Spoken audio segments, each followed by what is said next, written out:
aplicación usted la puede descargar de manera gratuita. Y si usted entra en www.éxitos107.com, además de escucharnos, nos puede ver.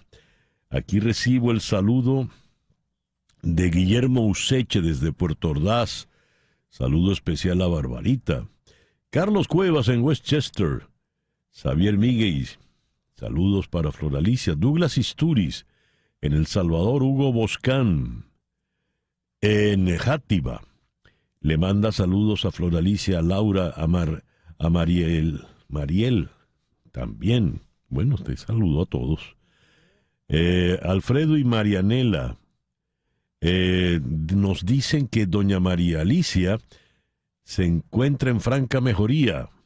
Muy bien, qué maravilla. Nos alegra mucho que doña María Alicia Sifontes esté, pues, en franca mejoría luego de la caída. Jocelyn Costa nos saluda desde Smyrna, en Tennessee.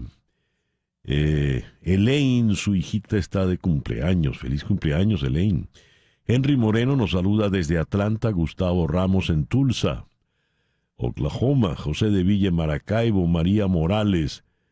Bendecido día de Nuestra Señora María Auxiliadora. Jesús Aguiar nos saluda desde Arequipa, en el Perú. Pierina de Vera en Huasipati. Tomorrow night. Nelsa Vivas. Buenos días, Nelsa. Dan Bento en Winter Garden. Saeda Bon en Orlando. Gerardo Serrao en Doral. Magali Hernández en Dublín, Irlanda. Carlos Artiaga en Nirgua, estado Yaracuy. Edgar Bravo en Madrid. Conmemoramos el primer aniversario del fallecimiento de la gran Tina Turner. Ya la escucharemos. David Madrid está en Montreal. Luis Hurtado en Leisure City, Florida. Gloria Herrera nos saluda desde Bogotá. Nuestra querida Chere Ramos Graterol en Caracas. Javier Palencia nos saluda desde Venezuela, pero no nos dice la ciudad. María Alejandra Alfonso en Gainesville. Gustavo Guevara, Leia y Franklin. Gracias a todos por el cariño que nos mandan, el cariño que demuestran. Gracias a todos por reportar la sintonía de En Conexión.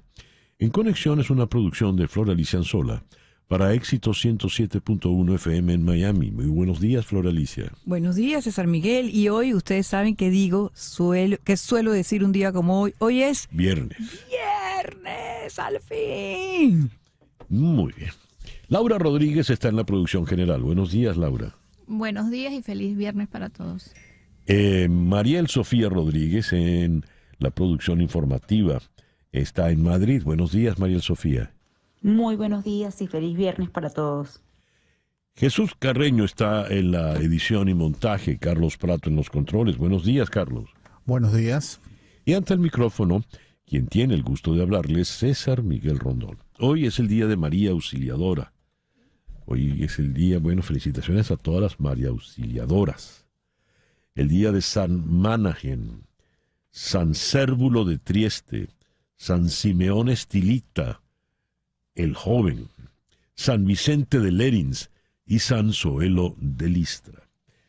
Asomándonos al calendario astrológico de Enrico Mariani, para el día de hoy tenemos a la luna ya menguando, porque ayer fue el plenilunio. La luna sigue inmensa, pero ya empezó a menguar.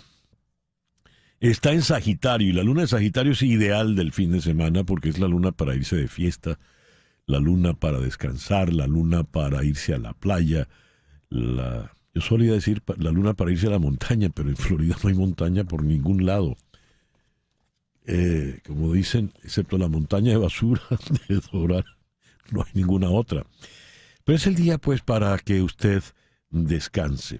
Y esa luna va a estar allá arriba hasta mañana, cuando a las 11:36 entre menguante en Capricornio, que es la luna para recuperar el tiempo perdido, la luna para trabajar en solitario. Y en Capricornio sí permanecerá por el resto del fin de semana. Para el día de hoy, luna menguando en Sagitario y sol en Géminis.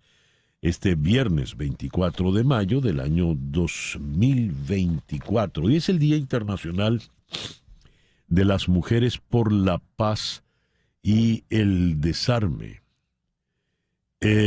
Durante estos años se han levantado en contra de la proliferación nuclear muchos movimientos pacifistas, y uno de ellos es el llamado Asociación de Mujeres Parlamentarias por la Paz. Una de sus protagonistas es Maj-Britt Theorin, quien en su rol de presidente de la Organización de Naciones Unidas fue pieza clave para la incorporación de la mujer para acabar con el desarme y alcanzar la paz. Acabar con el desarme, está mal redactado esto, porque es más bien acabar con el proceso de armamento nuclear. Es también el Día Europeo de los Parques Naturales. Es el Día Internacional del Marjor. Y usted se pregunta qué es el marjor. Bueno, el marjor es una especie de cabra montés que habita en el Asia Central, en Afganistán, Pakistán, la India, y Naciones Unidas decidió pues que había que darle un día especial. En la Argentina es el Día del Operador de Radio. Felicitaciones pues a los que hacen radio allá en la Argentina. El programa que hemos preparado para el día de hoy lo vamos a iniciar con nuestro apreciado, nuestro querido Luis Carlos Díaz, en Caracas. Luis Carlos es un periodista experto en estos temas de la comunicación tecnológica, internet, redes sociales y demás. Y con él queremos abordar esa denuncia que ha hecho Nicolás Maduro de que lo tienen bloqueado en las redes sociales y en internet. Lo están censurando. Es decir, Maduro, el gran censor, el que cierra medios, ahora él dice que él es el censurado. ¿De qué está hablando él? Eso lo vamos a conversar con Luis Carlos Díaz. Luego iremos a Washington para conversar con Celia Mendoza. Los republicanos bloquearon por segunda vez el proyecto de ley bipartidista de la seguridad fronteriza. Después regresaremos a Caracas para conversar con el doctor Omar Mora Tosta. Sin contactos se encuentran y sin defensa Henry Alviares y Dignora Hernández, tras 2 meses detenidos. Ellos son dirigentes del partido 20 Venezuela, y Dignora es además diputado. En Miami vamos a conversar con el doctor Leopoldo Córdoba Romero. A propósito de la noticia que ayer leí a Flor Alicia, la temperatura extrema afecta a la tercera edad. Así que, como estamos en ambos, en un sitio de mucho calor y en esa edad, pues hay que tomar previsiones. La decisión de España, Irlanda y Noruega de anunciar sus planes para reconocer formalmente a Palestina ha traído, pues, mucha incomodidad y escozor allá en Israel. Vamos a abordar este tema con la politóloga, la doctora María Isabel Puerta, en Orlando. ¿Qué otros países han reconocido el Estado palestino? Y vamos a recibir a Andrés Figueredo, el productor de Lost Souls, y esta película Lost Souls se va a presentar, se va a estrenar hoy en Silver Spots aquí en Miami, producida por los venezolanos Andrés y Juan Carlos Figueredo. Es la odisea de autodescubrimiento, música y amistad en el corazón de Texas, de un joven rapero que lo deja todo atrás. El foro de hoy es muy interesante. Vamos a ocuparnos de ese gap generacional que existe entre los millennials y los baby boomers. Según estudios realizados por diversas encuestadoras, las diferencias son realmente importantes, significativas. Por ejemplo, los jóvenes no están creyendo en Dios, a diferencia de los baby boomers, y tampoco están creyendo en la patria, a diferencia de los baby boomers, y así cualquier otra cantidad de diferencias. Esto lo vamos a conversar con el analista político Eduardo Soto en Baltimore y con Diana Garay en Washington. Ella es coordinadora investigadora en el Centro de Estudios Latinoamericanos y Latinos de la American University. Ese es el programa que hemos preparado para ti en el día de hoy, viernes 24 de mayo. El 24 de mayo de 1543 falleció Nicolás Copérnico, el mismo pues que dijo que la Tierra se movía alrededor del Sol y no al revés, como insistían todas las culturas de la antigüedad y las religiones, empezando por la católica. El 24 de mayo de 1743 nació Jean-Paul Marat. Marat fue un periodista francés, escritor, ferviente, radical en los tiempos de la Revolución Francesa, y falleció en Latina. Esto dio pie para una famosa obra que se llamaba Maratzade, pero él fallece en Latina. Él padecía de psoriasis y tenía que bañarse con frecuencia, todos los días, cosa que no se hacía y todavía no se hace en muchos sitios de Europa. Y estando allí en Latina entró Carlota Corday y le apuñaló. El 24 de mayo de 1810, Simón Bolívar se ha ascendido a capitán de la cuarta compañía del batallón de milicias. Y luego inmediatamente le ascienden a coronel de los Reales Ejércitos por la Junta de Gobierno, allí en 1810, que le envía junto a Andrés Bello y Luis López Méndez a Londres para dar a conocer el movimiento revolucionario en Venezuela y para que Inglaterra reconociese al nuevo gobierno venezolano. Hablando de Inglaterra, el 24 de mayo de 1819 nació la reina Victoria. Heredó el trono a los 18 años y se convirtió en un ícono nacional. Reinó durante 63 años y 7 meses. Fue el reinado más largo hasta que su tataranieta, Isabel II, en el 2015, la rebasó. El reinado de Victoria se conoce como la era victoriana. Fue el reinado de los cambios industriales, la revolución industrial. Fue el reinado donde el imperio británico pues creció de manera importantísima. El 24 de mayo de 1822, el mariscal, en ese entonces general, Antonio José de Sucre, libera a Ecuador, ganando la batalla de Pichincha.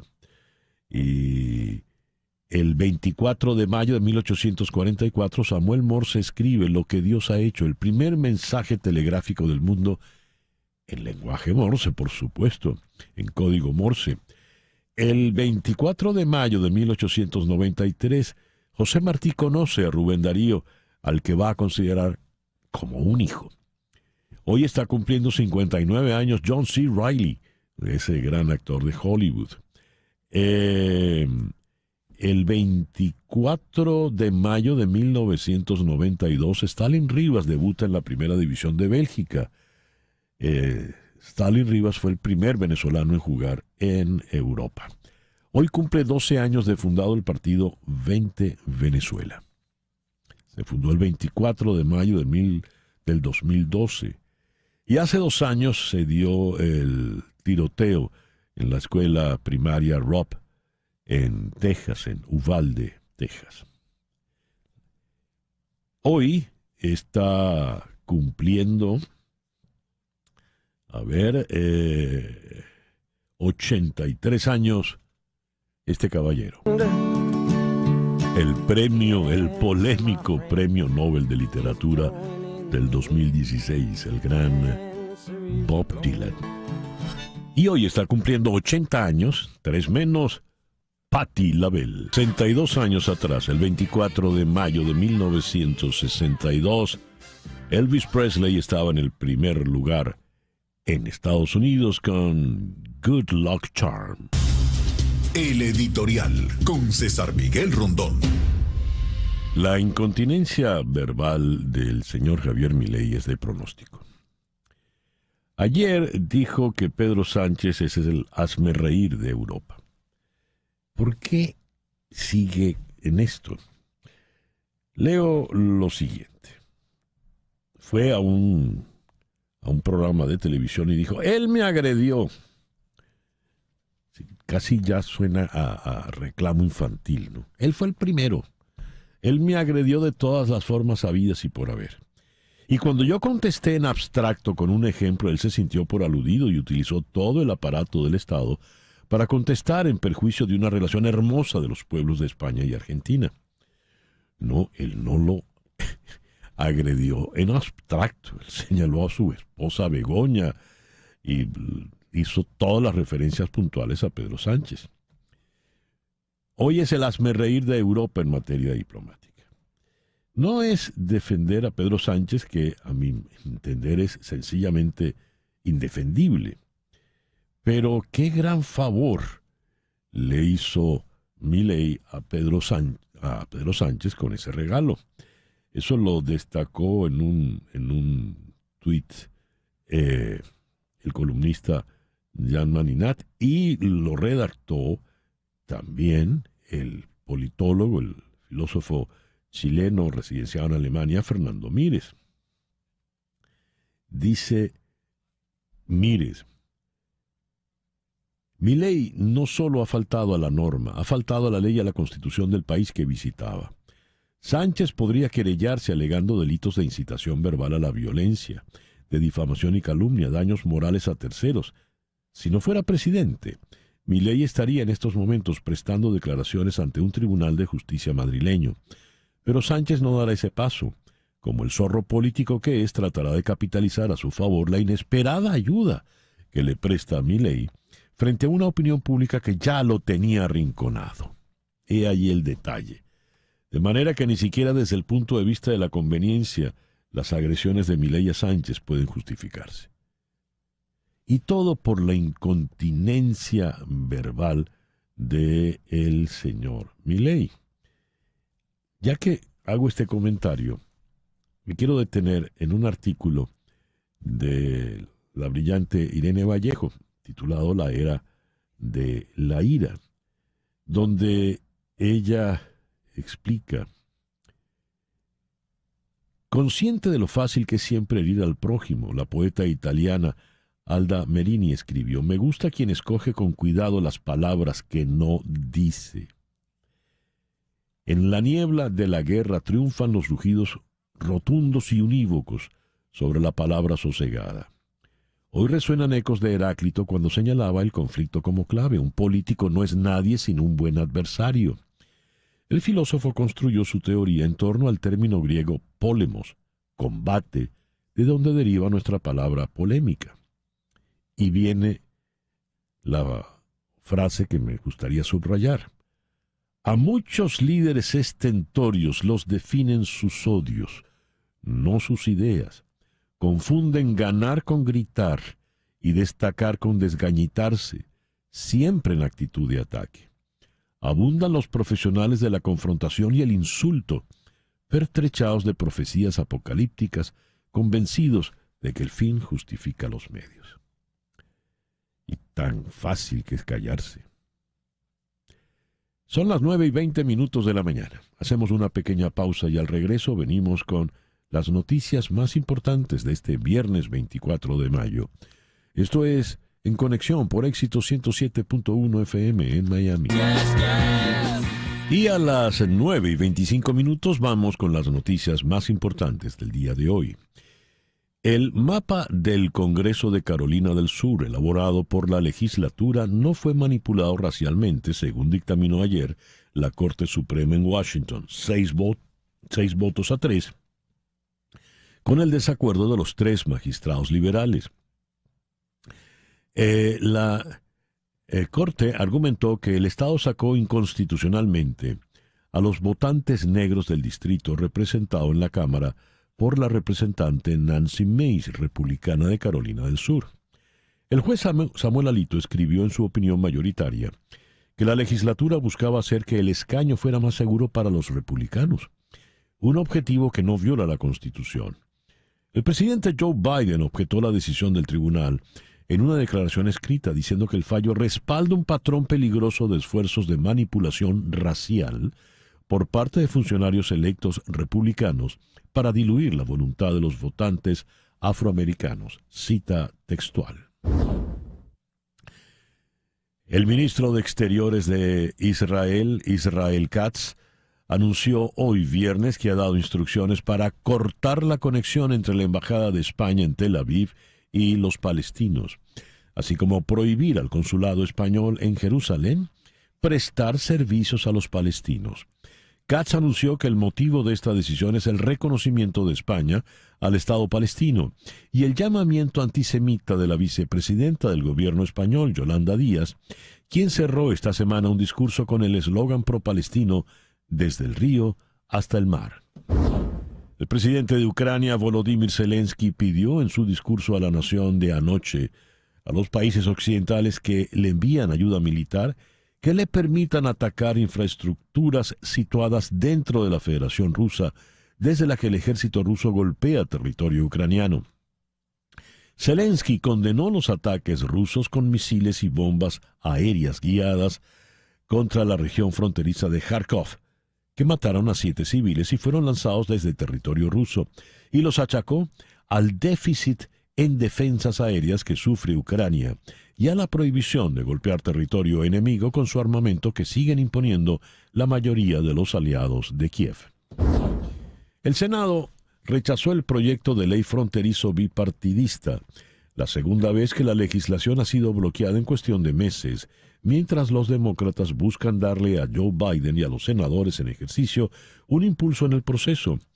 En un resultado ampliamente esperado, los senadores votaron 43-50 para rechazar la propuesta, que fue negociada durante el otoño y el invierno por un grupo bipartidista de senadores e inicialmente rechazada en febrero. El líder de la mayoría, Chuck Schumer, dijo repetidamente en las últimas semanas que quería volver a presentar el proyecto de ley para dejar claro que Donald Trump y sus partidarios eliminaron el proyecto de ley por motivos políticos y que los demócratas quieren acciones en la frontera. Biden criticó a los republicanos por bloquear la medida y dijo en un comunicado que a los republicanos del Congreso no les importa asegurar la frontera o arreglar el fallido sistema de inmigración de Estados Unidos. Si les importara, habrían votado a favor de la aplicación de la ley fronteriza más estricta de la historia.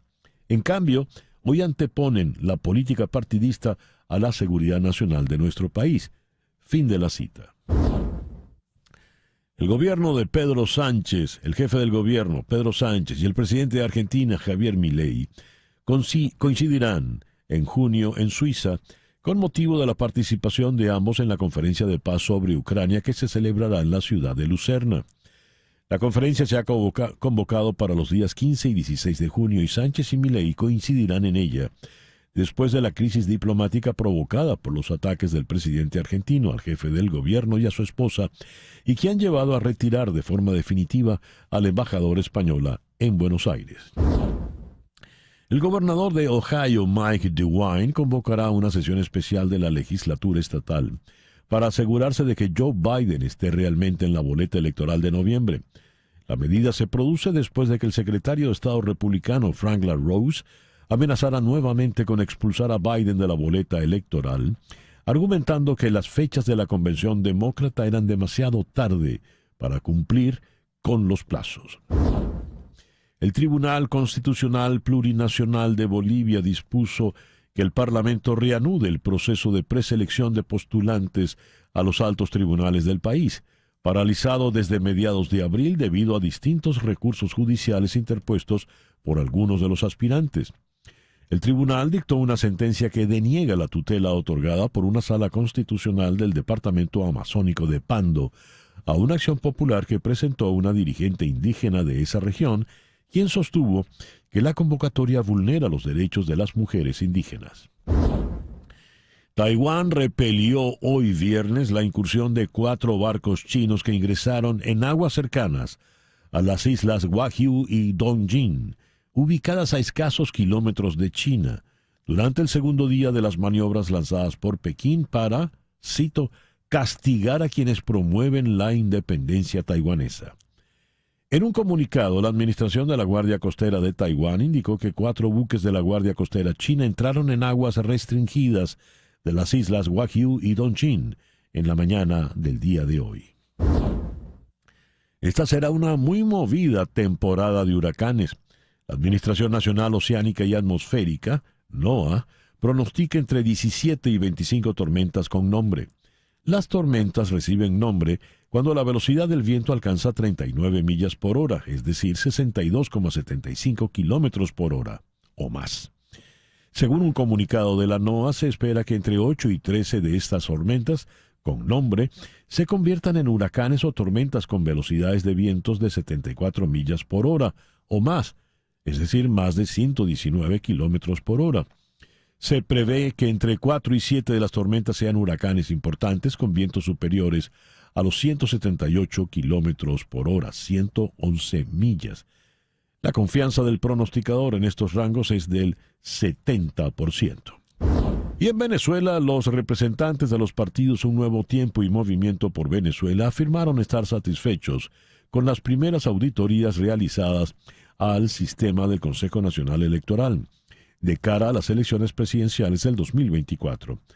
Las primeras auditorías se han hecho concentradas en el software de las máquinas de votación, así como del registro electoral y la depuración de fallecidos, entre otras. Sin embargo, los partidos políticos que apoyan a Edmundo González Urrutia tienen una serie de recomendaciones que podrían ayudar a mejorar las siguientes auditorías. 1. Ampliar el alcance de las encuestas de satisfacción del elector y comunicar mejor a la ciudadanía el propósito de estas consultas. 2. Habilitar testigos para las jornadas especiales de registro electoral en cada punto. 3. Informar a los electores sobre el estatus de su inscripción o cambio de residencia mediante mensajería de texto, así como se realiza para informar a quienes han sido sorteados como miembros de mesa. Y ya con esta lectura de esta noticia que viene de Venezuela, vamos a Caracas para nuestra primera entrevista de hoy. Nicolás Maduro, quien ha cerrado emisoras de radio, canales de televisión, diarios y no pocos portales, y limitado por internet a no pocos medios independientes, acusa que está siendo censurado en las redes y está siendo censurado en internet. ¿Cómo es que el censor, el que censura, es censurado? Allí en Caracas está el periodista Luis Carlos Díaz. Luis Carlos, muy buenos días. Muchas gracias por atendernos en esta mañana. César Miguel, un abrazo gigante desde Caracas. Luis Carlos, ¿por qué se queja el señor Maduro? O mejor dicho, ¿de qué se queja? Bueno, aquí hay 3 razones que se han repetido varias veces, porque ya le cerraron cuentas en 2019, en 2016, en 2014. La primera razón es el victimismo. A Maduro le encanta hacerse la víctima, el chavismo siempre es la víctima de todas las persecuciones internacionales que hay. Lo segundo es que ellos hacen campañas inorgánicas en redes, y cuando hablamos de campañas inorgánicas es que tienen miles de cuentas, miles de perfiles que se dedican o a publicar el mismo contenido o contenido similar o a hacerse retweets y likes entre ellos. Eso es una actividad que las plataformas van detectando y al detectarlas barren, o sea, borran, se libran de esas cuentas que hacen ruido innecesario. Entonces estamos viendo que son campañas inorgánicas que violan las normas y por eso les pasan la cuchilla, y de hecho anteayer TikTok avisó que eliminó casi 600 cuentas de TikTok que le estaban haciendo campaña a Maduro. Es decir, ellos violan los reglamentos de las redes sociales y después salen a decirle al mundo que pobrecitos porque los están censurando. Ya. ¿Qué es lo que él quiere? Porque empezó una campaña de yo sigo a Maduro. ¿Qué es lo que están procurando? Bueno, ellos quieren llevar a Internet lo que han hecho con los medios tradicionales, que es la hegemonía comunicacional. Es una cosa muy militar, vertical, de pensar que el pensamiento único tiene que repetirse en todas partes. Entonces, lo que están haciendo ellos con esta campaña de seguir a Maduro es que obligan a funcionarios públicos, porque además esto que estoy diciendo no es rumor ni nada. En el propio afiche que ellos hicieron, dicen que funcionarios públicos, personas de alcaldías, gobernaciones, instituciones del Estado y milicianos, es decir, miembros de la Fuerza Armada Nacional, están obligados a seguir la cuenta de Maduro. Y no solamente seguirla, sino también hablar de él y retuitear o republicar los mensajes. Entonces, lo que quieren ellos es bajar línea y que todos se comporten de manera homogénea. Eso es absolutamente contrario a la manera en la que funcionan las redes sociales. En las redes sociales, si tú publicas un contenido, lo que va a hacer Instagram o TikTok o las redes para premiarlo, para darle más visitas, es evaluar si la gente interactúa, ve los videos completos, hace comentarios, lo guarda, lo envía por privado. Es decir, es un carácter más orgánico lo que la gente hace con los videos. Aquí tener funcionarios sentados frente a una computadora repitiendo clics, lo que hace es que levanta las alertas de cualquier red y los elimina. Muy bien, es algo así como Chacumbele, ¿verdad? Ellos mismitos Ellos están... mismos lo provocan. Muy bien. Ahora, estamos hablando del que ha cerrado cualquier cantidad de medios. Sin ir más lejos, nuestro muy querido Alejandro Hernández, quien está al frente de la Gran Aldea, ha sido de las últimas víctimas con un portal pues que ha sido afectado. ¿Qué ha ocurrido? ¿Cómo ha sido el proceder del régimen en este sentido, Luis Carlos? Bueno, los bloqueos digitales empezaron en 2010 y lo que han hecho con el paso de los años es que crecen, hay una suerte de metástasis donde el Estado persigue cada vez más contenidos y viene la parte cruel. Ellos llaman por teléfono a los operadores de Internet privados y los obligan a bloquear estas páginas. Entonces tenemos ya más de 50 o 60 páginas informativas venezolanas que están bloqueadas en Venezuela, que desde ningún operador se puede entrar o desde la mayoría de los operadores. Ese tipo de bloqueos nosotros le llamamos bloqueos de DNS, que es como bloquear la alcabala que convierte las direcciones de páginas web en una dirección IP. Son unos bloqueos que la gente pudiese saltar si usa un VPN, o cambia un poco su conexión, pero está hecho, por supuesto, para que la mayoría de la gente no pueda acceder a las páginas. ¿Qué pasa en Venezuela? Bueno, que la gente copia y pega los textos y los envía por WhatsApp, o se conforma con los titulares en Twitter, o está consumiendo más contenido en otras redes. Entonces, así la gente va creando cierta resiliencia, cierta resistencia digital, e igual te enteras de lo que ocurre. ¿Y qué sugieres tú para poder tener acceso, ya que lo cité a manera de ejemplo, a la Gran Aldea en Venezuela? La primera gran idea es que volvamos a tener democracia. Ahí sí se acabarían los bloqueos.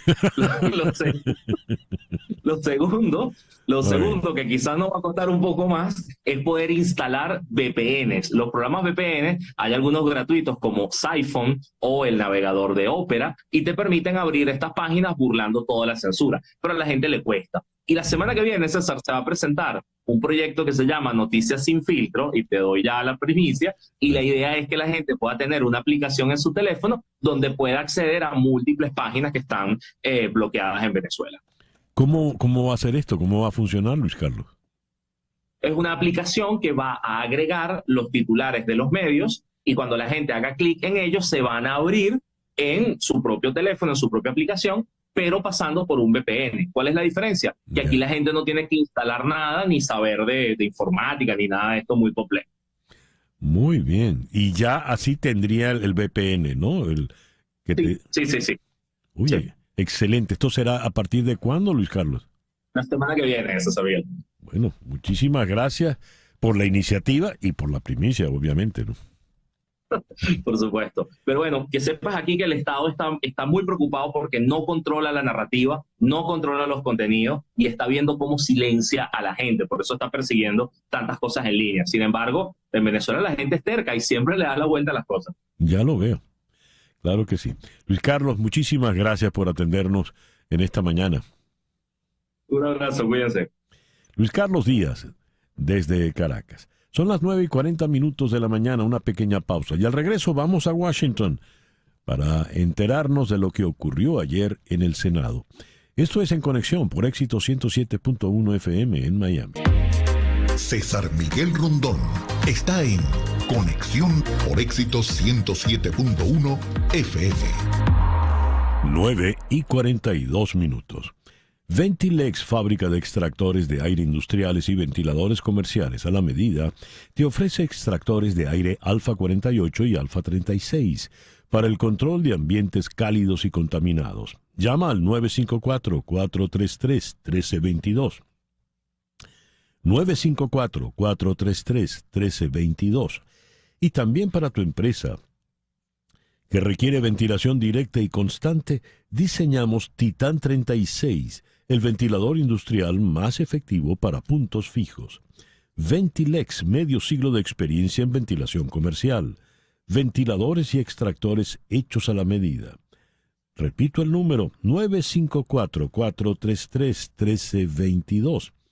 954-433-1322 de Ventilex. Vamos ahora a Washington, donde está Celia Mendoza. Celia, muy buenos días. Muchísimas gracias por atendernos en esta mañana.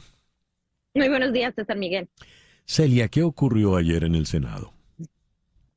Pudimos ver nuevamente este intento por parte de los demócratas de que se aprobara esta propuesta de ley para tener más patrulleros en la frontera, reglas que podrían fortalecer la seguridad fronteriza, una propuesta de ley que ya se había manejado, que se logró establecer de una manera bipartidista, con un esfuerzo republicano y demócrata, pero que en su momento la primera posibilidad de que fuera aprobada fue trastocada después de que el expresidente Donald Trump y presunto candidato del Partido Republicano a la presidencia enviara un mensaje a los colegas republicanos pidiéndoles básicamente que eliminaran esta propuesta, ya que necesitaba que este tema se mantuviera ardiente, si se le puede decir de alguna manera, para las elecciones de noviembre. Durante la jornada de este jueves pudimos ver la votación. No lograron obtener los demócratas los votos necesarios. Esto después de que los republicanos los acusaran, según ellos, de estar haciendo una jugada política, a lo que los demócratas han respondido, como el senador Tester de Montana, quien dijo que decir que esta era una jugada política es muy sarcástico o controversial, teniendo en cuenta cómo se frenó el primer proyecto de ley. Vuelve a poner obviamente en la mente de los votantes, y es lo que están buscando los demócratas, o esto aseguran los analistas, que no se le olvide a la gente que los demócratas están tratando de enfrentar este tema de la migración y la seguridad fronteriza, que ha sido uno de fuertes críticas en contra de Joe Biden, y que esta propuesta de ley, a pesar de que no todos los puntos son los más importantes o no son los que querrían ver todos los demócratas dentro de una propuesta de ley, incluye muchos de los puntos republicanos, algunas medidas mucho más fuertes en contra de los inmigrantes, simplemente no fue aprobado, poniendo nuevamente esta presión en los legisladores de avanzar en alguna medida que pueda controlar la situación en la frontera. Celia, a ver si entiendo. Hay un problema fronterizo de envergadura. El problema fronterizo que en su cola, en el caso de los inmigrantes, se convierte en el gran issue electoral, en el gran tema de la campaña electoral.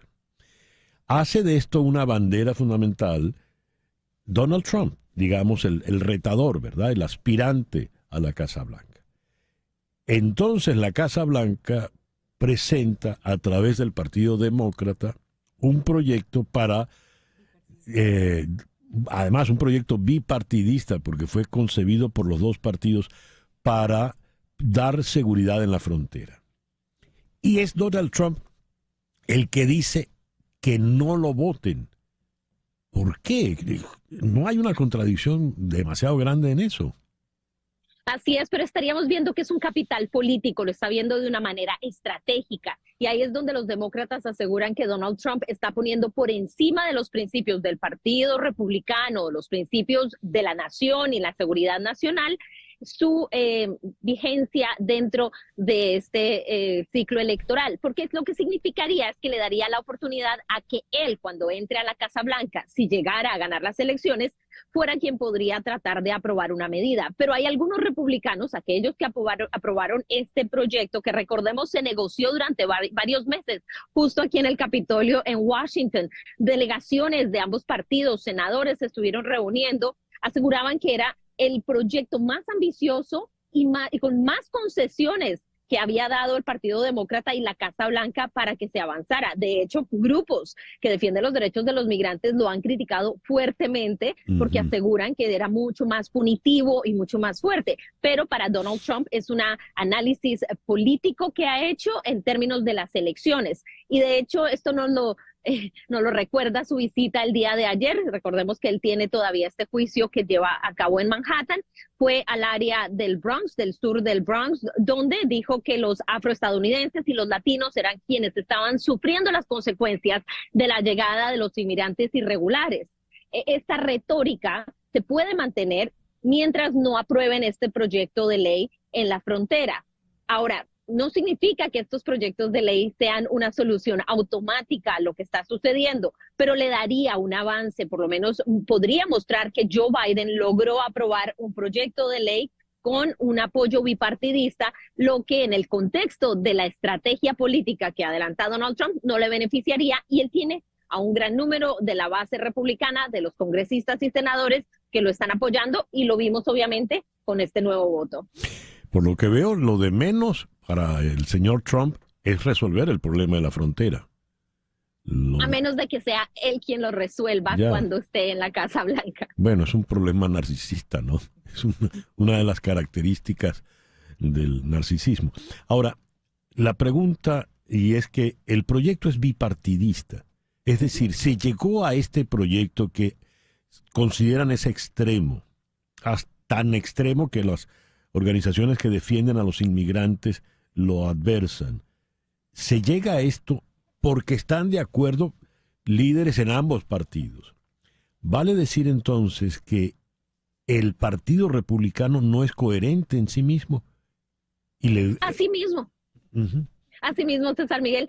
De hecho, la unión de oficiales de la patrulla fronteriza apoyan este proyecto, lo apoyaron el año pasado, y desde luego que esto significa que no hay una coherencia, pero esto vuelve al punto que ya hemos tocado aquí en tu programa, en lo que sucede con los republicanos, y es que hay una pugna interna dentro del Partido Republicano que ya, según ellos mismos, se enfrenta en algunos puntos fundamentales y donde parece irreconocible para otros republicanos más tradicionales. En el tiempo de Ronald Reagan, cuando era una posición extremadamente coherente y concisa del partido, varias décadas después, en esta nueva era de Trump, el Partido Republicano es completamente distinto y tiene estas pugnas internas que poco a poco han ido sacando a aquellos republicanos más tradicionales, quienes han renunciado porque simplemente no aguantan estar en estas negociaciones, que obviamente se refleja en la falta de coherencia en los votos o inclusive en las legislaciones. Desafortunadamente, aseguran los expertos, esto impide que se aprueben leyes, que se avance con la legislación, que es a la larga para lo que se les escoge a los senadores y los congresistas, es para que hagan ese trabajo en particular. Por lo pronto, Celia, no pareciera que antes de noviembre pueda ser aprobado este proyecto de ley. Definitivamente no, César Miguel, y estamos hablando de que esto solo se limita al tema de la seguridad fronteriza. Si nos vamos a 4 años atrás y vemos las perspectivas de las propuestas de ley, no vemos a los candidatos en este ciclo electoral hablando de una propuesta de reforma migratoria comprensiva donde se legalice a los migrantes que llevan décadas en este país, debido a que la pugna interna ha sido tan fuerte y que el enfoque se ha ido al tema de la seguridad fronteriza y se ha olvidado lo que por años se venía trabajando en las elecciones, como son los soñadores, la regulación para personas que llevan mucho tiempo aquí, y posiblemente nada pueda avanzar, por lo menos en el Congreso, hasta que lleguen las elecciones. Ahora, el presidente Biden tiene el poder ejecutivo que podría tomar acción, y eso es algo que siempre tiene a su disposición, pero lo que ha tratado de hacer es darle ese poder a los legisladores trabajando de manera bipartidista. Si puede funcionar o no, obviamente por ahora no ha funcionado. Ya vemos. Celia, muchísimas gracias por estos minutos en la mañana de hoy. Gracias a ti. Celia Mendoza, desde la ciudad de Washington, 9:53. Las noticias de este momento en Conexión Radio. ¿Qué noticias tenemos en este momento, Flor Alicia? César, ¿recuerdas lo que hablamos de Scarlett Johansson y ChatGPT? Pues bien, ya hay penas para aquellos que falsean las voces. Los creadores de audio manipulado artificialmente utilizado para engañar a los votantes podrían enfrentarse a duras multas y cargos penales por parte de la Comisión Federal de Comunicaciones aquí en Estados Unidos. Por ejemplo, el consultor político Stephen Kramer, quien utilizó audio de llamadas automáticas generadas por inteligencia artificial para emular la voz de Biden antes de las primarias presidenciales de New Hampshire, enfrenta graves consecuencias hoy. Una multa que se ha propuesto en $6 millones, más de 2 docenas de cargos penales. Kramer admitió haber orquestado un mensaje que fue enviado a miles de votantes 2 días antes de las primarias de enero. La supresión de votantes además conlleva una pena de prisión de 3.5 a 7 años. Hacerse pasar por un candidato se castiga hasta con 1 año de cárcel. Bueno, ¿Qué pues. tal? Muy bien. Ya era hora. Gracias, Flor Alicia.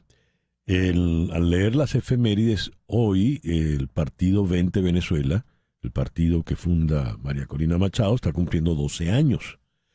Pues bien, dos prominentes dirigentes de 20 Venezuela, Henry Alviares y Dignora Hernández, tienen 2 meses detenidos y por lo visto no tienen, están incomunicados y no tienen todavía la defensa, debida defensa. Vamos a Caracas, allí está el abogado Omar Mora Tosta. Omar, muy buenos días, muchísimas gracias por atendernos. Buenos días, César Miguel, un gusto estar en tu programa una vez más. ¿En qué condiciones se encuentran Dignora Hernández y Henry Alviares? Bueno, fíjate, Dignora y Henry Alviares continúan incomunicados sin poder tener acceso al debido proceso, al derecho a la defensa, a tener sus abogados de confianza, lo cual ha sido negado a lo largo de estos 2 meses en los que fueron víctimas de una desaparición forzada y, por supuesto, de una detención arbitraria. El día de ayer, por primera vez, luego de 2 meses, sus familiares pudieron verlos brevemente, porque anteriormente solo habían existido una suerte de pruebas de vida y llamadas telefónicas, pero no los habían podido ver. Al día de hoy persiste la imposibilidad de acceder a las actuaciones del expediente y juramentarnos en el proceso para poder desmontar todas estas acusaciones infames que se les ha hecho. Y es la misma suerte, César Miguel, que han corrido el resto de los procesos de naturaleza política, en donde se ha perseguido a personas que el único delito es trabajar en pro del ejercicio de los derechos civiles y políticos de los venezolanos a través del voto como una herramienta para salir de la crisis que hoy tiene Venezuela. Omar, cuando dices incomunicados, ¿en qué consiste esta incomunicación? Porque dices, antes había una llamada telefónica a manera de prueba de vida y solo ayer pudieron verlos. ¿Por qué? ¿Cuál es el criterio para determinar esto? ¿Qué es, cuando dices incomunicados, de qué estás hablando? Bueno, mira, nuestra Constitución y los tratados internacionales establecen que toda persona, independientemente del motivo de su detención, desde el primer momento de su detención, tiene derecho a contar con la asistencia jurídica que tenga bien y tener contacto con sus familiares desde el primer momento de su detención para corroborar su estado, su condición y, por supuesto, para tener acceso al derecho a la defensa y al debido proceso. Yeah. Eso, en este caso y en otros casos en curso, les ha sido negado a estas personas, lo cual es una violación flagrante, no solamente a la Constitución, sino a los tratados internacionales que establecen que las personas tienen derecho a su defensa. Entonces, los incomunican, los desaparecen, luego de un tiempo de que ejercimos unas denuncias ante el Ministerio Público y la Defensoría del Pueblo para dejar constancia de esas detenciones arbitrarias y desapariciones,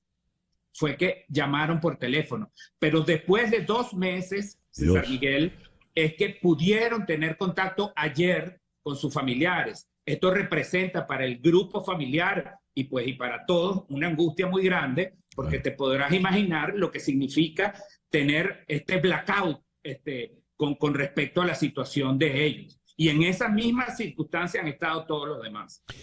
¿De qué se les acusa? ¿Por qué están, entre comillas, detenidos? Porque deberíamos decir secuestrados. ¿De qué se les acusa?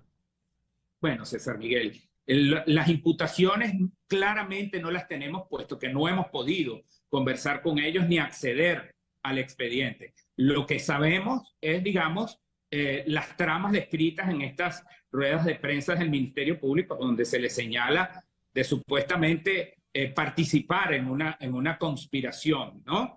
Pero que al final a todas luces es falsa y que no tienen ningún asidero, ni en los hechos ni en el derecho. Estas personas no han cometido ningún delito. No se puede criminalizar el trabajo de los dirigentes políticos que lo que buscan es que la gente recobre la confianza en el voto como una salida para la crisis en Venezuela y que se organicen civilizadamente dentro del marco de la Constitución para ejercer sus derechos civiles y políticos. Esto no puede ser criminalizado. Claro. Omar, muchas gracias por atendernos en la mañana de hoy. César Miguel, un abrazo, siempre es un gusto. Omar Mora Tosta es abogado, miembro del equipo de defensa de estos dirigentes del comando de María Corina Machado, dirigentes del partido 20 Venezuela. Recordamos todavía los gritos desesperados de Dignora Hernández cuando la detienen y la tratan y a la fuerza violentamente. Los esbirros del SEBIN la meten en la camioneta. Gritaba auxilio, auxilio. El horror. 10 de la mañana. Vamos a una pausa. Al regreso venimos con nuestro foro. La distancia abismal, culturalmente hablando, entre los millennials y los baby boomers. Perdón, en Estados Unidos. Sí, las encuestas son aquí, en Estados Unidos, pero no deben ser muy distintas de lo que ocurre en otras partes. Porque hoy en día ya no están creyendo en Dios estos jóvenes, por ejemplo, ni en la patria. Esto es En Conexión por Éxito 107.1 FM en Miami. Cuando inauguraron la LIM, allí al Cotton Club, donde él tocaba, en Harlem.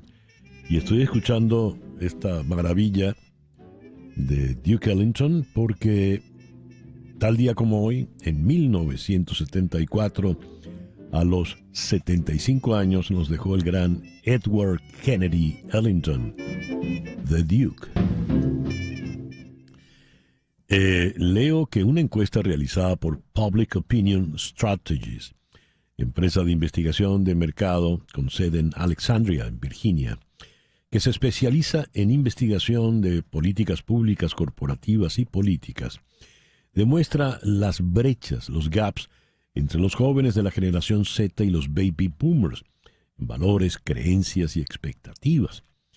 Y las instancias son impresionantes. Por ejemplo, para la generación Z, el patriotismo apenas importa en un 32% contra 75% de los baby boomers. Apenas el 26% de estos jóvenes de la generación Z creen en Dios. 65% de los baby boomers creen. ¿Por qué estas brechas? ¿Qué nos dicen estas brechas? Insisto, porque Flor Alicia me pidió que lo aclarara, esto es un estudio en Estados Unidos. En Washington está Diana Garay, ella es máster en Desarrollo Internacional, investigadora y coordinadora en el Centro de Estudios Latinoamericanos y Latinos, en el Immigration Lab de la American University. Diana, muy buenos días. Muchísimas gracias por acompañarnos en esta mañana. Buenos días, gracias por la invitación.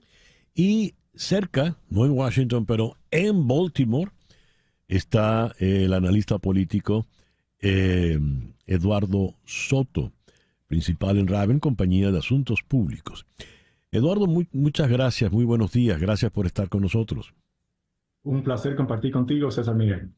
Bien, mi primera pregunta, ¿qué nos dicen estas brechas tan fuertes y sobre temas cruciales? Porque una cosa es preguntarle a usted si está de acuerdo con un tipo de automóvil o con otro tipo de automóvil, y otra cosa es que usted tenga diferencias tan importantes como, por ejemplo, en creer en la patria o en Dios. Diana, por favor. No hablo por todo el mundo porque pienso que estas preferencias tienen algo que ver más como el nivel personal de cada uno.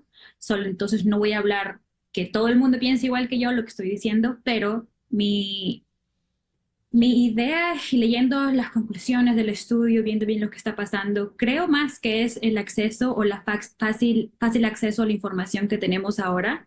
Es muy interesante que, por ejemplo, ahora mismo, antes de que tuviéramos la entrevista, me estaba leyendo este libro yo soy peruana, acerca de la historia del Perú y cómo los Estados Unidos tuvo que ver un poco de una intervención en Perú, en Argentina, en Chile. Entonces, el hecho de que ahora nosotros los jóvenes tal vez tengamos mucho más fácil acceso a la información hace ver que la realidad no es tan fácil y que no es todo blanco y negro. Simplemente no es que ya nací aquí, por eso quiere decir que yo voy a ser súper patriota. No, hay más cosas que entender, hay más criticismo que aprender, que entender, y creo que eso debería ser también considerado como patriótico, ¿no? Uh-huh. ¿Y tú qué piensas, Eduardo, por favor? Bueno, César, ya a mi edad he visto muchísimos debates sobre las diferentes perspectivas entre generaciones, las que vienen, las que van, y lo que he aprendido es que se trata muchas veces de esa perspectiva personal, como muy bien dice Diana, pero, sino también de cómo reaccionamos a las circunstancias que enfrentamos colectivamente. Ujú. Por ejemplo, yo diría que para las generaciones más jóvenes, la situación económica es muy distinta a la que enfrentaron aquellos que vinieron antes. La garantía de un seguro, de un retiro seguro y cómodo, es algo casi imposible de lograr para generaciones que tienen ahora 34 años, 35 años, que sean más jóvenes que eso. El Seguro Social, un programa importantísimo del gobierno de Estados Unidos, tiene su crisis de solvencia que tendremos que resolver para poder cuidar de todas estas generaciones cuando vayan a envejecer. Pero creo que aunque nombremos diferentes valores, cuando se trata de la fe religiosa, de participar de ritos religiosos, y cuando se trata del patriotismo, no es por querer al prójimo menos, yo quisiera pensar. No es porque no nos importa tanto el sufrimiento ajeno o porque pensamos que las soluciones son muy distintas. Creo que nombramos valores distintos o nos motivan diferentes aspectos de esos valores, pero al fin y al cabo creo que hay más consenso entre estas generaciones de lo que estas encuestas nos llevarían a pensar. ¿Qué tipo de consensos, Eduardo? Pues yo pensaría, cuando se trata del aspecto religioso, veo que las generaciones de 64 años en adelante en esta encuesta nombraron la frontera y el tema de la inmigración como algo muy distinto, pero a la misma vez yo he visto encuestas donde hay apoyo mayoritario sin importar la edad en cuanto a proveerle alivio a los soñadores, a los dreamers, en cuanto a tener reforma migratoria que no deje al prójimo que busca asilo en nuestras fronteras completamente olvidado, sino que crea mecanismos para que se pueda hacer legalmente y de manera humanitaria. Y pienso que a pesar de que la retórica a veces es muy distinta y nombramos distintos valores, Ujú. las soluciones están ahí si podemos dejar de dividirnos por partidos políticos y por otros motivos y buscar esos valores del bien común. Eh, Diana, mencionaste que tenemos más información hoy por hoy y los jóvenes, pues esta generación Z tiene mucho más acceso a información de todo tipo. Hay una vieja discusión teológica, histórica y filosófica sobre la fe y el conocimiento. Es sabido, pues, que la ciencia no es precisamente, no se la lleva muy bien en asuntos de fe. Y en este país, por ejemplo, todavía está plenamente vigente si se enseña o no se enseña la teoría de la evolución de Darwin en las escuelas, porque eso va contra enseñanzas religiosas. Pero cuando hablas de la información, en el caso de la fe religiosa, y hablo de cualquiera, ¿no? No estoy hablando de ninguna religión en particular. ¿De qué manera influye ese grado de conocimiento que se tiene hoy por hoy, Diana? Pienso que tener la información te da acceso a elegir si quieres pertenecer o no pertenecer, o creer y no creer. Y eso es lo maravilloso de vivir en este país, que tienes el poder de decidir si quiero o no quiero. Entonces, cuando me preguntas si es que deberíamos tener acceso tal vez a ese tipo de información o no, de ambos, si sí crees o no crees, creo que en este país ambas opciones deberían estar listas para cada uno de nosotros, y con nuestra propia opinión, información, educación que tengamos nosotros, existe el poder de decisión de decir sí creo based on esta información, esta evidencia, o no creo citando esta información. Pero el hecho de que tengamos acceso a esto te da poder, knowledge is power, te da poder de decidir si creo o no creo. Diana, eres muy joven. ¿Te puedo preguntar la edad? 25. Casi 25, en junio. Junio 29. Casi 20. Casi 25. Casi 25. Casi. Bueno. Casi. Muy bien. Maravilloso, porque estás hablando con la propiedad generacional en este caso. Decido si participo o no participo. eso me lleva a preguntarte, Eduardo, el grado de participación de estas generaciones en asuntos políticos ha descendido. Les interesa menos la participación electoral. De hecho, cuando hablamos en este año electoral, estamos hablando no es de la mayoría del país realmente, sino estamos hablando, cuando hablamos de tal candidato tiene más o menos votos, estamos hablando de los que se están interesando en el proceso electoral, que no es la mayoría del país. ¿Qué nos puedes decir al respecto, Eduardo? Así es, César, y es mucho más agudo ese desencanto entre los jóvenes latinos o hispanos de los Estados Unidos, según encuestas más recientes. Pero estoy en desacuerdo con la premisa de que falta de interés en el proceso electoral es equitativo a falta de interés en los temas políticos o cívicos que afectan a la nación. Siento que estas generaciones más jóvenes, de las cuales quisiera aún sentirme parte a los 34 años, si estamos siendo transparentes, siento que estas generaciones más jóvenes están demostrando que están respondiendo a esa saturación informática con buen pensamiento crítico y con las ganas de cambiar los sistemas que han causado daño a través de sus vidas y la vida de sus padres. Así que no es necesariamente desencanto con todo lo que es político o que afecta el día a día, la cotidianidad humana, sino que el proceso electoral tal vez parece un mecanismo menos atractivo para lograr ese cambio. Bien. Está clarísimo porque entonces ustedes son los jóvenes y yo definitivamente el baby boomer. No tengo otra opción. TikTok se ha convertido en una plataforma popular entre los votantes de 18 a 34 años y el 43% de ese grupo de edad usa TikTok una vez al día o más a menudo. ¿Por qué TikTok, por ejemplo? Diana.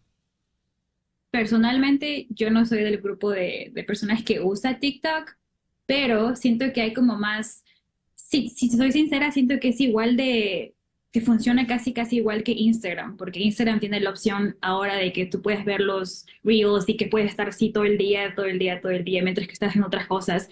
TikTok casi que lo mismo, entonces cuando hablamos de que puede haber un ban o una cosa así, si lo prohíbes, al final vas a tener otra herramienta que te está esperando ahí atrás, entonces no es que un ban pueda servir al final de cuentas. Y cuando se dice que casi la mitad de los estadounidenses creen que debería prohibirse TikTok, ¿de qué edades entonces estaríamos hablando? Según las encuestas que yo estaba viendo, era como que la edad más de los baby boomers, porque existe el argumento de que puede ser ¿cómo se dice esto? Un threat al national security. Pero hay diferentes argumentos en donde se puede ver que hay evidencia de que no es tanto como que un national security threat. Entonces, sí, a esa edad como creo que es la encuesta. Bien, Eduardo, hiciste una precisión muy interesante en tu intervención anterior. Una cosa es desinterés por los asuntos del país y otra cosa es desinterés por cómo se están manejando los asuntos del país. Me atrae el proceso electoral actual, es una cosa, y si estoy o no preocupado o interesado por lo que pueda ocurrir con ese resultado electoral. Dijiste puntualmente los latinos, la creciente población latina y sobre todo joven en Estados Unidos es la que tiene más observaciones. ¿Podrías ahondar un poco en este punto, por favor? Por supuesto, César, pero hay excelente labor por la parte de organizaciones como Unidos US y Hispanic Federation y Mi Familia Vota y otras organizaciones que están laborando para que estos jóvenes entiendan la importancia de ejercer su derecho al voto. Y no quiero, con mi análisis, menoscabar la importancia de esa labor y el hecho de que se puede cambiar esa tendencia. Pero ahora mismo, según las encuestas, en este preciso momento, parece ser que ciertas promesas que no se han cumplido a través de pasadas administraciones, que la tendencia de dividirse políticamente tanto atrincherado a nivel de afiliación partidista, la falta de prospectos económicos que vemos manifestada en esta encuesta por parte de las generaciones más jóvenes, todos esos factores se sienten de la misma manera entre la comunidad hispana y latina, solo que tenía ya endémicamente una tasa de participación electoral más baja que la de otros grupos sociales en los Estados Unidos, otras comunidades en los Estados Unidos. Hay entre los indicadores, hay temas que llaman la atención. Por ejemplo, los baby boomers estaban muy inclinados a ser empleados, ¿verdad? Un baby boomer en su juventud podía entrar a trabajar en una empresa grande, en una gran corporación, y su sueño era hacer carrera dentro de esa corporación. Hoy en día eso no es así. Hoy en día nadie quiere casarse de por vida con ninguna corporación, sea grande o sea pequeña. Y hay más propensión a la independencia, a ser emprendedor por mi cuenta, yo abrir mi... ¿A qué obedece esto, Diana? Creo que el simple hecho de que ahora te das cuenta de que la compañía que tú piensas trabajar no va a dar lo mismo que tú estás dando por ellos. Si tú te enfermas, para muchas compañías eres como que uno más y adiós y te reemplazan por otro. Entonces creo que es como más el hecho de darse cuenta de que ¿por qué yo tendría que dar todo de mí cuando la compañía a la que estoy dando todo eso no me va a dar de vuelta eso? Y para hablar un poquito más de lo que Eduardo dijo, me parece interesante que no es que sea que hay desinterés, pero tal vez podemos decirlo que es como un poco de decepción por todas las cosas que están pasando. Por ejemplo, en mi caso, yo vengo de Perú, de una región en donde políticamente estamos súper inestables, ¿verdad? Entonces tú vienes aquí a los Estados Unidos, o tus papás vienen aquí a los Estados Unidos con una idea de que tal vez la política acá puede funcionar un poco mejor, que la situación puede ser mejor financieramente, educativamente, lo cual es mejor que en nuestros países, pero no es lo que tú esperabas. Entonces no es que haya desinterés, pero tal vez decepción de que las opciones que tenemos no son las que nosotros quisiéramos o no son las mejores, y qué podemos hacer. Tal vez conversar un poco así como el espacio que nos estás dando ahorita, o hablar en las redes sociales, pero más que otra cosa, ¿qué podremos más que hacer? Entonces digo que es más como decepción que desinterés. ¿Y qué te ha decepcionado puntualmente, Diana? Por ahora, el gobierno actual me decepciona la respuesta que tiene contra Israel y la situación en Gaza. Y y las encuestas lo demuestran. Es un gran porcentaje de la población de mi edad que están totalmente decepcionados con la respuesta del gobierno actual. ¿Qué te dice eso, Eduardo? Bueno, César, creo que la pregunta que presentas es tan buen ejemplo de cómo no son solamente las perspectivas de las generaciones y los individuos en esas generaciones los que han cambiado, sino también cómo estas instituciones como los patronos y las compañías en las cuales trabajamos también han cambiado en cómo interactúan con su fuerza laboral. No podemos ignorar que las generaciones más jóvenes, la Z, los millennials, también tienen muchísimo más apoyo a lo que es el organizarse laboralmente, la fuerza laboral, los sindicatos, las uniones estadounidenses tienen mucho apoyo por parte de esta juventud. No se les será posible necesariamente realizar ese proyecto si son emprendedores en vez de empleados, pero cuando se prestan para ser empleados y son leales a una compañía, muchas veces se manifiesta esa lealtad a través del querer organizar a sus compañeros para mejorar las condiciones de trabajo, para negociar por mejores salarios. Y eso es algo que creo que nuestra generación y aquellas más jóvenes dan el ejemplo muy bien, porque eso es parte de la fibra de los Estados Unidos, de la historia americana, importantísima, pero es un aspecto que ha afectado la relación laboral muchísimo a través de las décadas más recientes.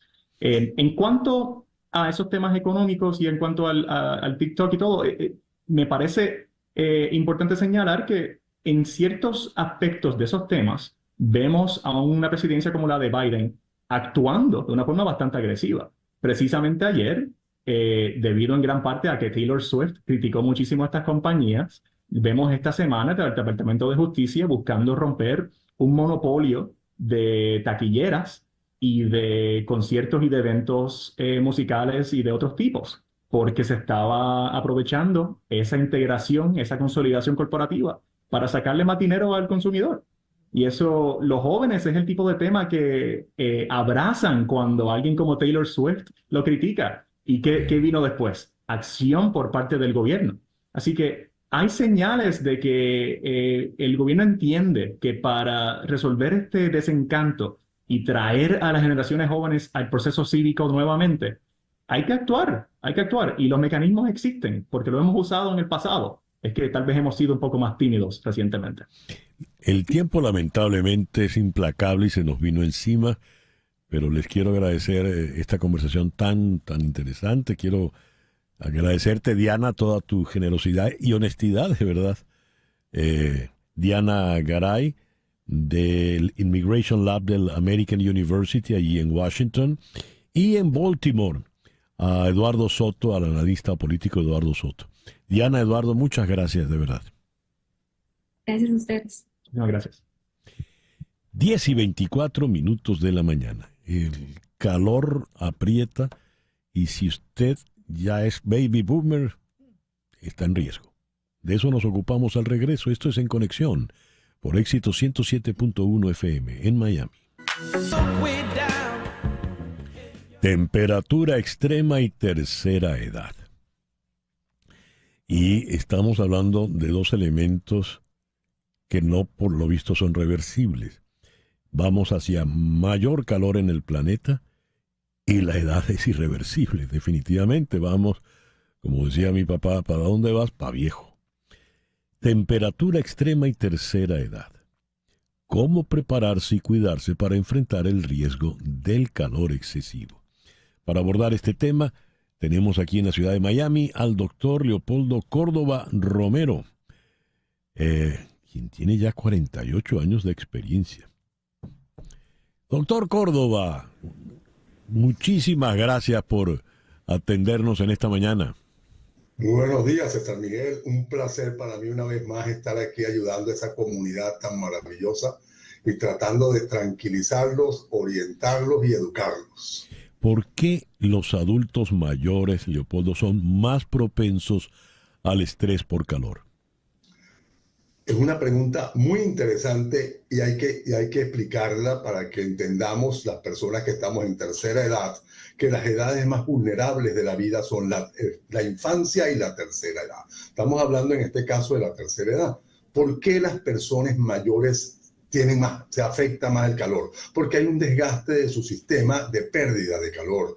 El calor se pierde por sudor, por transpiración, la piel es pues más delgada, las glándulas sudoríparas ya no están tan activadas. Existe un desgaste como en toda parte y eso condiciona el problema de que puedan no percibirlo. Y un problema muy grave es que el adulto mayor no le da sed, no percibe sed y a veces no pide agua. Entonces es algo importante porque cuando estamos ante una temperatura extrema, las cosas además de protegernos, además de tratar de quitarnos la ropa y enfriarnos, es hidratarnos. La hidratación es el pilar, la base número 1 para mantener en un golpe de calor y en una sensación de una temperatura adecuada. Entonces, el primer mensaje es que hay que tomar agua aunque no tengamos sed.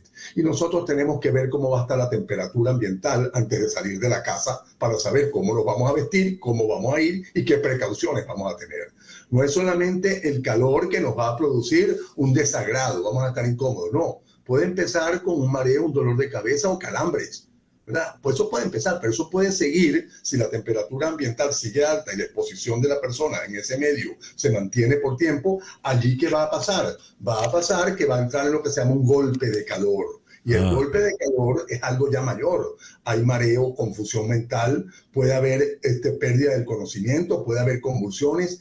Y las personas de la tercera edad, muchos de ellos tienen problemas en la tensión arterial, problemas cardíacos, problemas de diabetes, toman diuréticos y todos esos factores van a influir en su estado de hidratación. El corazón ante temperaturas altas se sobrecarga la función cardíaca, hay taquicardia, hay también problemas a nivel de circulación, tanto periférica como a nivel cerebral. Entonces, todas esas son cosas que nosotros no podemos esperar que pasen y que nos sintamos mal y tengamos esos síntomas para tomar medidas. Lo primero es ver cuánto es la temperatura ambiental. Si la temperatura ambiental está por encima de 30 grados centígrados, ¿verdad?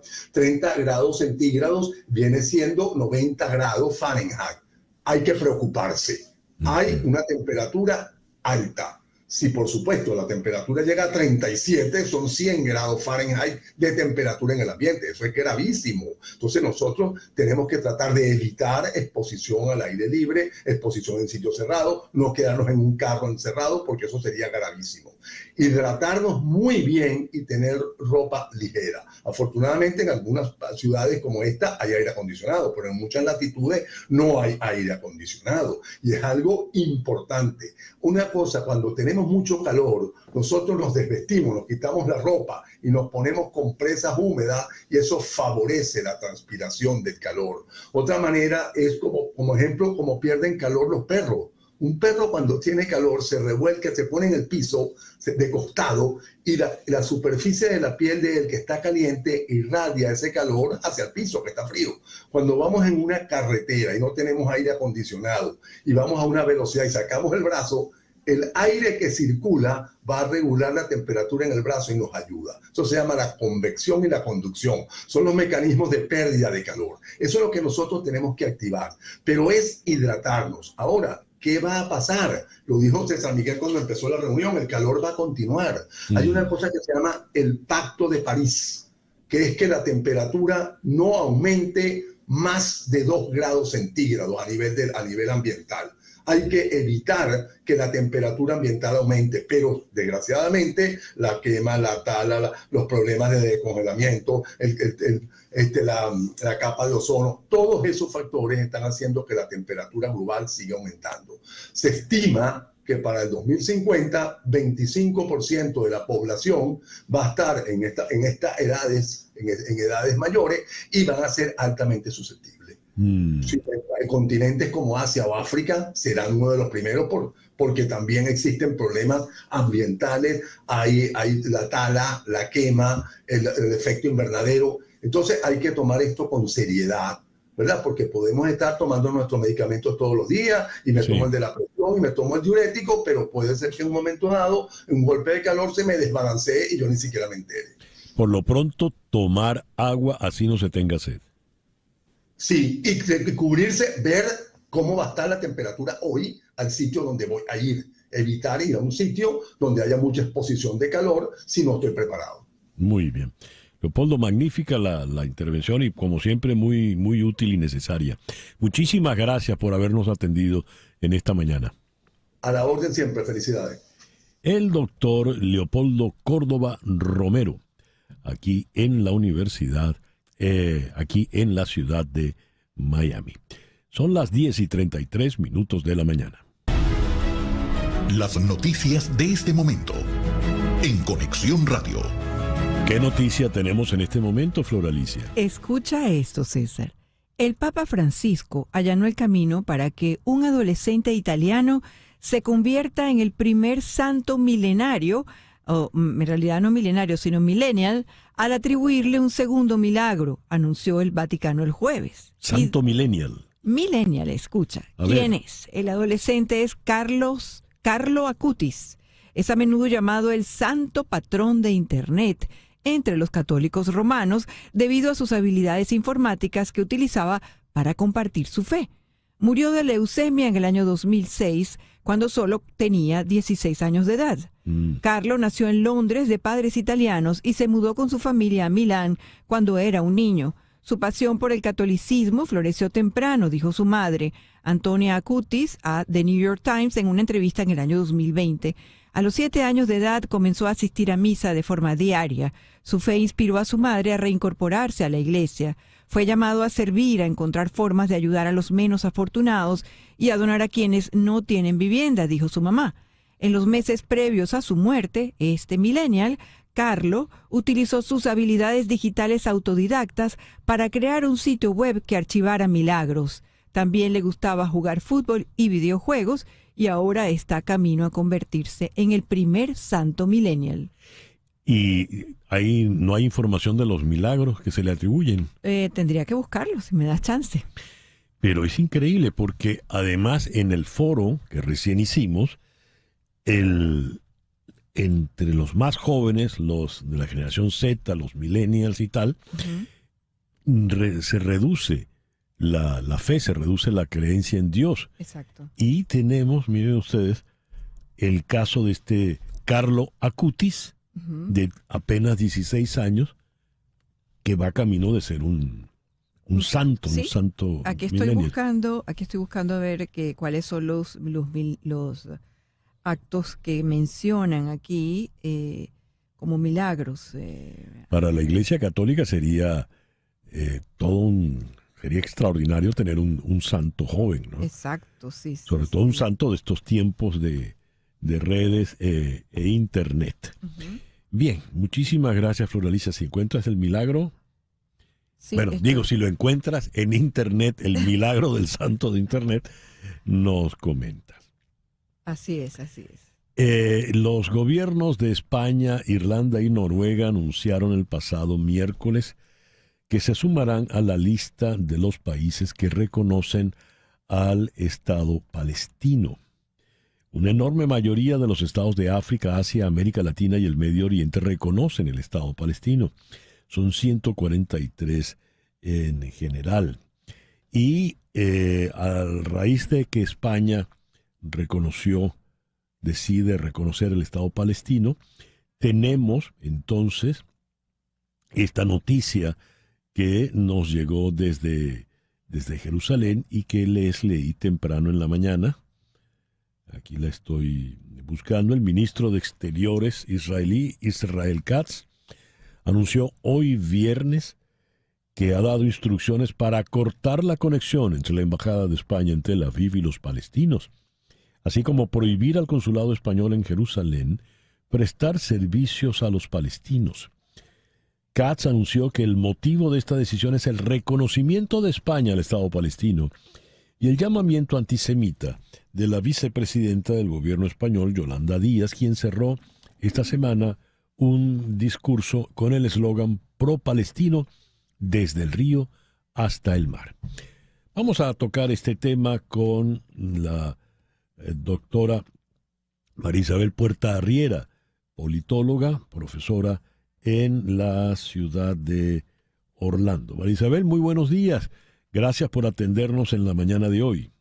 Buenos días, César. Un gusto estar con ustedes. A ver, no es muy drástico. A ver, ¿por qué la reacción del gobierno israelí es tan drástica en el caso de España al reconocer el Estado palestino?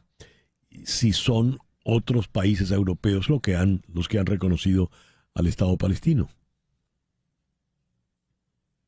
Creo que tiene que ver con el peso de España, no solamente en la Unión Europea, sino aquí todo hay que verlo no solamente desde el ángulo político, sino también desde el ángulo económico. Y esto, si bien podemos decir que el reconocimiento es simbólico porque eso no va a tener una trascendencia inmediata, de hecho, para poder activar desde el punto de vista diplomático hay unos pasos que seguir. Sánchez está en una situación desde el punto de vista de la política doméstica en este momento difícil, no solamente por el caso de las averiguaciones en contra de su esposa, sino que estamos viendo que hay un ambiente difícil, la polémica con otros países como por ejemplo Argentina, eso hace que haya una exacerbación desde el punto de vista de la opinión pública, de la imagen del gobierno, ¿no? Pero creo que concretamente en el caso de la relación con Israel, por supuesto, para Israel es un punto de honor el tener la solidaridad de ciertas naciones. Quizás en el caso de Irlanda o de Noruega no sea tan evidente, pero en el caso español sí. Sin embargo, esto no es algo que sea novedad. En el pasado también ha habido reconocimientos, pero hay que insistir en que esto es apenas un paso. Estamos muy lejos de una solución, sobre todo porque se evita el destacar la necesidad de que tiene que haber una solución que incluya a los dos, a Israel y a Palestina. Y en este momento la vulnerabilidad no está solo del lado de Israel por el ataque del que fue víctima, sino que Palestina no tiene una organización desde el punto de vista político. Reconocer a un Estado es territorio, poder y población. Y allí hay un factor que es grave en el caso palestino y es la ausencia de existe un gobierno, pero es un gobierno que es muy débil, muy vulnerable. Territorio, poder y población. Son las condiciones existenciales del Estado. Tienen, el detalle está en que no tienen el territorio, o sí, o solo franjas de territorio. Bueno, el problema con Israel es que justamente el territorio está siendo reducido cada vez más, no solamente por la incursión de Israel en Gaza, sino por el tema de la franja oeste, que está siendo cada vez más reducida por los colonos. Entonces eso también es un problema. ¿Cómo se puede llegar a un acuerdo entre las dos partes cuando una de las partes no está muy convencida? Netanyahu ha sido claro, ha sido absolutamente honesto que él no tiene ninguna intención de trabajar o de apoyar esfuerzos en torno a una solución que implique los dos países, la existencia de los dos países. Cuando se funda el Estado de Israel en 1948, era un Estado bastante más pequeño del que es hoy por hoy. Y había un detalle importantísimo. La capital era Tel Aviv, entre otras razones porque siempre se consideró que Jerusalén era una ciudad que le pertenecía a las tres grandes religiones monoteístas y que era mejor dejarla como un referente religioso y no como una capital política.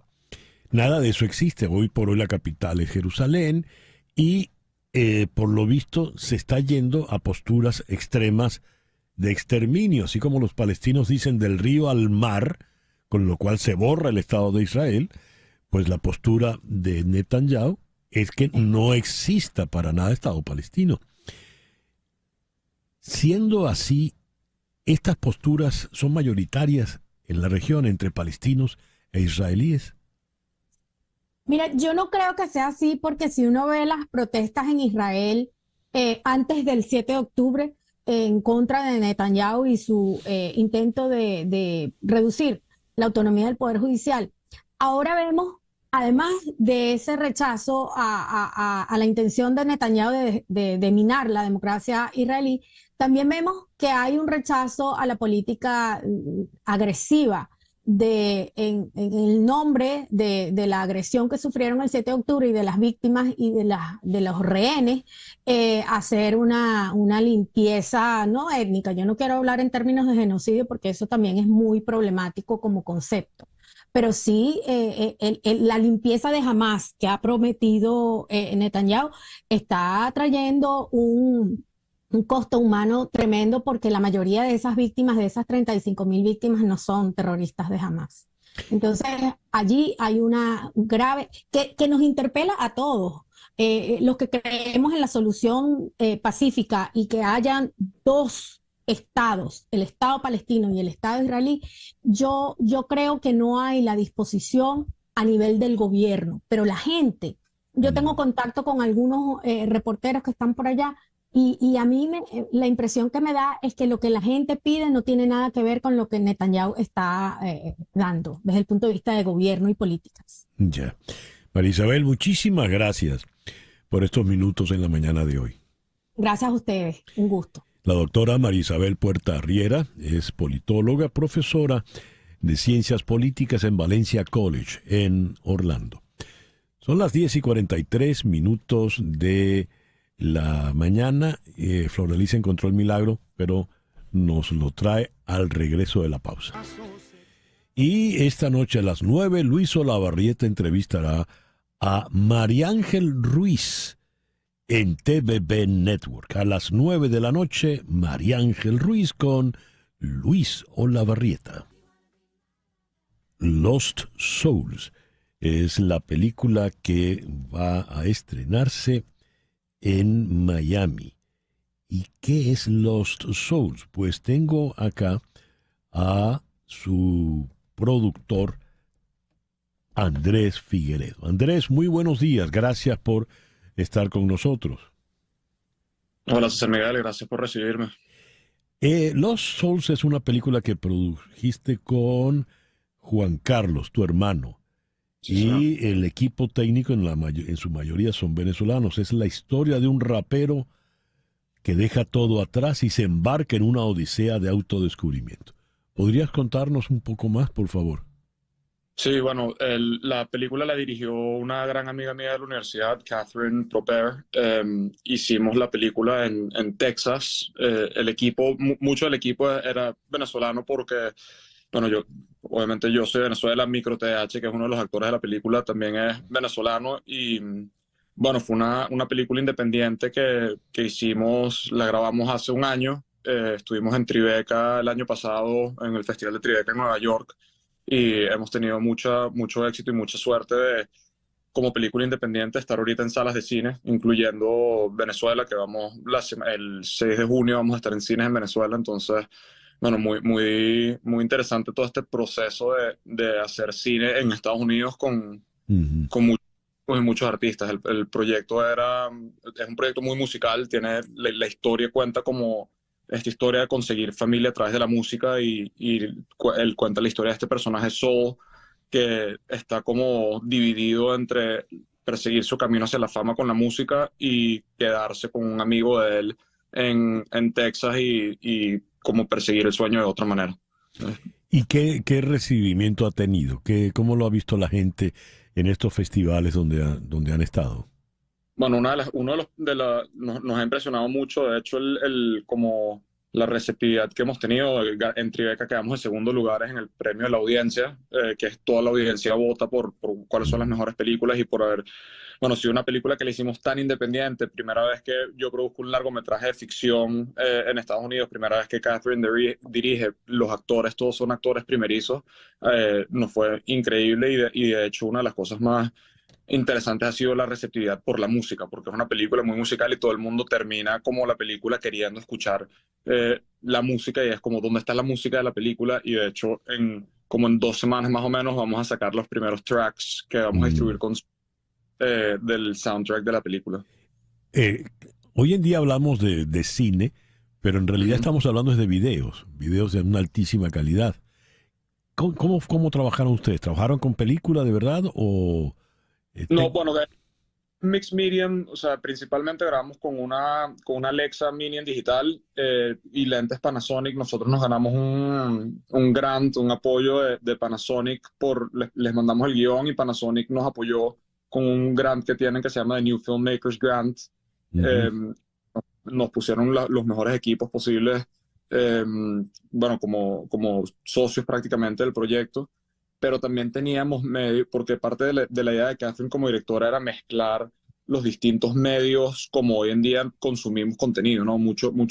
Hay ciertos momentos en la película que es video de celular, hay ciertos momentos que es más memoria, que es 8 milímetros de película, literalmente 8 milímetros, entonces tenemos como esa combinación de materiales, pero principalmente es digital en la Alexa. Magnífico. ¿Cuándo la podemos ver, Andrés? Ok, hoy en Miami se estrena en el Silver Spot, ya quedan pocos puestos en la función de las 7, porque en esa función vamos a estar yo y uno de los actores que es cantante venezolano también, que es Micro TH, haciendo como Q&A, preguntas y respuestas y como preguntas moderadas. Y va a estar toda la semana en Silver Spot, aquí en Miami. Está en varios cines, bueno, en Puerto Rico, está en Los Ángeles, está en varias salas de cines independientes y en Venezuela el 6 de junio sale en cines. Después vamos a las plataformas, probablemente a mediados de junio va a estar en las plataformas a nivel internacional. Muy bien. Bueno, felicitaciones, Andrés, y que tengan mucho éxito con la película. Gracias por recibirme siempre. Andrés Figueredo, el productor de Lost Souls. 10:54. Las noticias de este momento en Conexión Radio. El milagro, Floralice. Aquí te los tengo, los 2 milagros. Una de las condiciones para subir a los altares es el reconocimiento de 2 milagros. En el caso de Carlo Acutis, el primero fue una curación de un niño brasileño. El muchacho padecía páncreas anular, una malformación congénita del páncreas. Aunque necesitaba una operación muy peligrosa, nunca se llevó a cabo, pues fue curado al ser bendecido con una reliquia de Carlo. Fue el 12 de octubre de 2010, la misma fecha en que falleció Carlo. Una década después, en el 2022, una madre que tenía a su hija en el hospital con un trauma cerebral depositó una carta junto a la tumba del beato pidiéndole ayuda. 2 meses después, la niña estaba plenamente recuperada. Este es el segundo milagro que necesitaba su causa para ser canonizado, el primer santo millennial. Escriben varios amigos oyentes, Humberto Tobar, por ejemplo, dice: el cuerpo se mantiene impoluto, es decir, no se ha corrompido. El cuerpo de Carlo. Joven. Bueno, vamos a estar muy pendientes. Así es. Gracias, Floralicia. 10:55. En Conexión fue una producción de Floralicia Anzola para Éxito 107.1 FM, con Laura Rodríguez en la producción general, Mariel Sofía Rodríguez en la producción informativa, Jesús Carreño en la edición y montaje, Carlos Prato en los controles, y ante el micrófono, quien tuvo el gusto de hablarles, César Miguel Rondón.